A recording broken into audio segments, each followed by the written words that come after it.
Good morning students. Class 11th आपका chapter था वे आंखें, जिसके माध्यम से मैंने बताया कि किस प्रकार से कवि सुमित्रा नंदन ने किसान की आंखों में देखने से डर लगता है। वो किसान जो एक खुशहाल था, संपन्न था, खेत खलियान, बैलों की जोड़ी, साथ में परिवार के अंदर गाय, पत्नी, पुत्र, पुत्र वधु, बच्ची, ये सब कुछ के जीवन के सुनहरे सपने थे। लेकिन सामंत और जागीरदार के द्वारा उसके क्रूर अत्याचार, ब्याज की वसूली के लिए पुत्र को मार मार पीट पीट कर मार देना और जबरन उसकी खेती को कह सकते हो कि हड़प लेना, ये सारे के सारे प्रसंग भी उसके जीवन को दुख में बनाते हैं। अगला इसी का एक प्रसंग, और जैसे मैंने आपको बताया था कि यहाँ पे देखने को मिलता है कि किस प्रकार से जो दारोगा है वो उसकी पुत्र वधु पे कुदृष्टि डालता है और अपनी लोकलाज के कारण वो अपने आप को कुएं में कूदकर अपनी जीवन लीला समाप्त कर देती है। तो इस प्रकार से आज की जो स्थिति है, उस स्थिति में ऐसा नजर आता है कि किस प्रकार से वो दुख में पीड़ित है, उसकी आंखों में निरंतर आंसू बह रहे हैं। और कवियत्री ये कहना चाहती है कि ये अरे कवि ये कहना चाहते हैं कि किस प्रकार से उसके जीवन का जो दुख है वो इन दोनों के द्वारा किया गया है। पहला आता है कि यहाँ पे कवि कहता है कि किसान की जो आंखें हैं वो गड्ढों की तरह धसी हुई है, अंदर है, और उसके अंदर कह सकते हो कि गुफा के समान कह सकते हो कि अंधेरा ही अंधेरा है। उस अंधेरे के अंदर देखने को पता है तो उसके अंदर उसके मन का जो अज्ञात है भय, ऐसा भय जो कि उसकी आंखों में समाया हुआ है, वो भरा हुआ है। दूर दूर तक उसमें करुणा है, दया है और दुख का अवसाद देखने को मिलता है। अगली चीज यहाँ बताया कि उसके खलियान है, खेत खलियान जो कि लहराते हुए नजर आते हैं, उसको उससे बेदखल कर दिया गया और उसके जीवन की जो हरियाली थी वो सबको समाप्त हो गई। उसकी आंखों में आज घृणा और कह सकते हो कि तिरस्कार का जीवन है।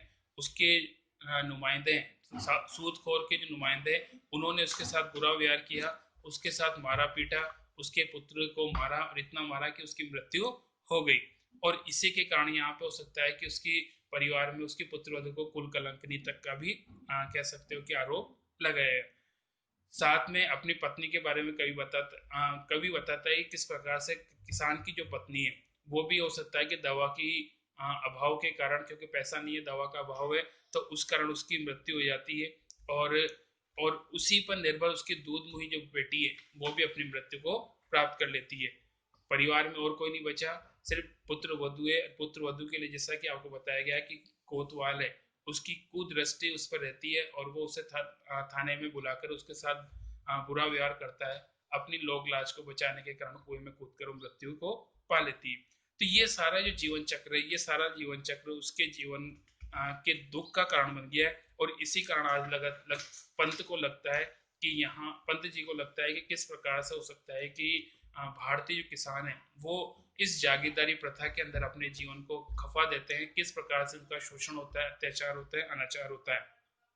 अब एक क्वेश्चन, अंधकार सी गुआ सरीखी उन आंखों में डरता है क्या मन? आमतौर पर हमें डर किन बातों का लगता है? जैसा कि हम खुद मानते हैं कि अंधकार, मृत्यु, आर्थिक हानि, अपमान, मारपीट आदि से मनुष्य डरता है। दूसरा आता है उन आंखों में किसकी ओर संकेत दिया गया है? उन आंखों में उजड़े हुए किसान की आंखों की ओर संकेत किया गया है। वह निराशा, हताशा और उदासीन है। उसमें उसका सब कुछ जो नष्ट हो चुका है उस साफ प्रतिबिंब के रूप में स्पष्ट झलकता है।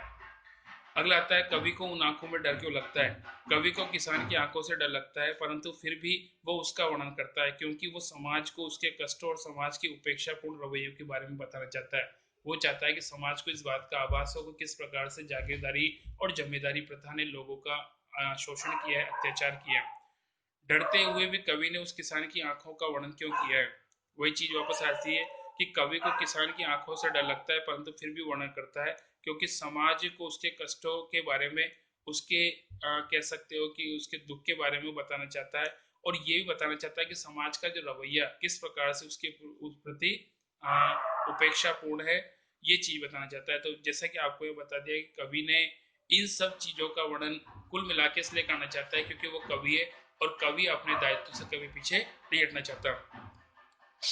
यदि कवि इन आंखों से नहीं डरता तो क्या वो कविता लिखता? यहाँ पे जैसा कि हमको जानते हैं कि यदि कवि उन आंखों से डरता तो कविता नहीं लिख पाता, क्योंकि जब तक वो उसकी आंखों में देखता ही नहीं तो उसे वो सारे दृश्य दिखाई नहीं देते जो उसके पहले के थे और बाद के थे।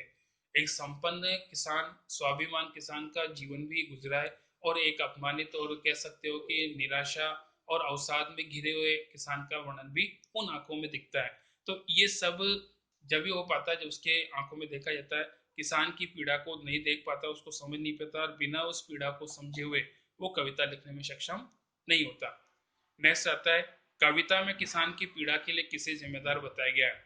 यहाँ पे जैसा कि हम खुद जानते हैं कि किसान की जो वर्तमान की दुर्दशा है, उस दुर्दशा के लिए दो व्यक्ति जिम्मेदार है। पहला तो महाजन है या सूदखोर जिसे हम कहते हैं वो है, क्योंकि ग्रामीण व्यवस्था में किसान को अपने खाद बीज के लिए, अन्य घरेलू कार्य के लिए किसी न किसी रूप से किसी न किसी व्यक्ति से रुपया पैसा ब्याज पर उधार लेना पड़ता है, और यही उनके शोषण का प्रमुख हथियार बन जाता है। क्योंकि अनपढ़ गरीब होते हैं तो उनसे मनचाहा ब्याज वसूला जाता है, साथ में उनके साथ दगा किया जाता है, धोखा किया जाता है। कह सकते हो कि उनका जो ब्याज, ऐसा कहा जाता है कि किसान जो ब्याज में पैदा होता है वो ब्याज में मर जाता है, मूल तो कभी चुकी नहीं पाता है। तो यहाँ पे ऐसा ही होता है कि किसान ने जो कुछ भी हुआ वो उसके ब्याज में हो गया, उस ब्याज की वसूली के लिए उसने कठोर कदम अपनाए। अपने गुंडे जिसे हम कहते हैं उनके द्वारा उसके पुत्र को मारा पीटा गया, और इतना पीटा गया कि उसकी मृत्यु हो जाती है। तो ये सारी की सारी जो घटनाएं वो उस महाजन की क्रूरता को वर्णन करती है। तो पहला व्यक्ति तो वो जिम्मेदार है। दूसरा, यहाँ पे एक और आता है जो पुत्र वधु पे कुदृष्टि रखता है, उसके साथ अनाचार करता है, उसके लिए कोतवाल जिम्मेदार है। कोतवाल ने अपनी कुदृष्टि पुत्र वधु पर रखी, और इसीलिए उसने अपनी लोक लाज को बचाने के लिए कह सकते हो कि यहाँ पे कुएं में कूद कर अपनी जान दे दी। तो अपना जो सारा परिवार है वो सारा परिवार उसकी आंखों के सामने ही समाप्त हो गया। पुत्र मर गया, पुत्र वधु मर गई, बेटी मर गई, पत्नी मर गई, साथ में किसान के जो संपन्नता के प्रतीक थे, बैल गाय और किसान के खुद के खेत, ये सारे के सारे महाजन और कोतवाल के कारण नष्ट हो गए, और इसीलिए हम इन दोनों को जिम्मेदार मानते हैं। बाकी नेक्स्ट है।